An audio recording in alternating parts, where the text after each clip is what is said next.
Hello, my name is Gwen Westerman, and this is a story about this quilt, which is featured in the Known and Unknown exhibition. It was made for me by my grandma as a graduation present from high school. And the house I grew up in, the family I grew up in, quilts were made to be used and to love. So our quilts went outside with us when we laid on the grass and looked at the stars. They went in the car with us when we sat in the back seat and went on long trips. They were on our beds, they were on our floors when cousins came to visit and we needed extra sleeping space.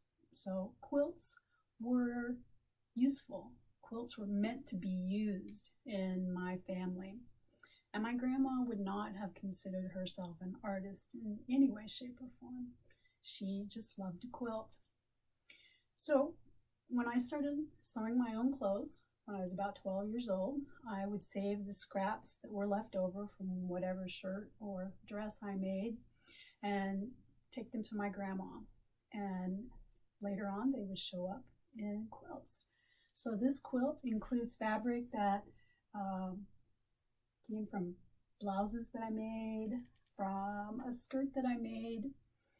This one even has fabric from the uniform I made for my very first job as a waitress when I was 15 years old.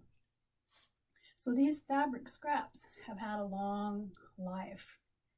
You might recognize this pattern as a variation on Sunbonnet Sue, and this is my grandma's version.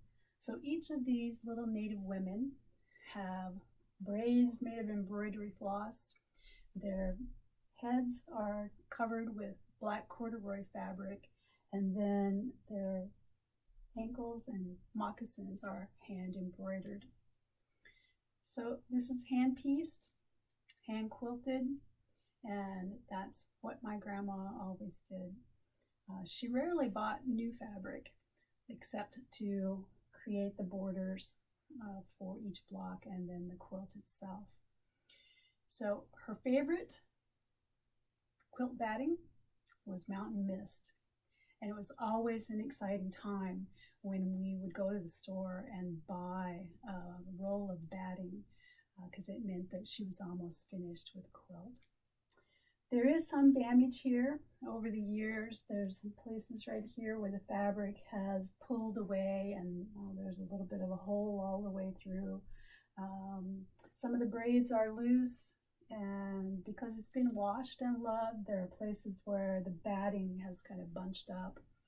So I don't know whether I need to restore it or just keep it the way it is and let my daughter love it later on when she has it. But that's the story of this quilt made by my grandma, Nellie Mae Johnson, just for me.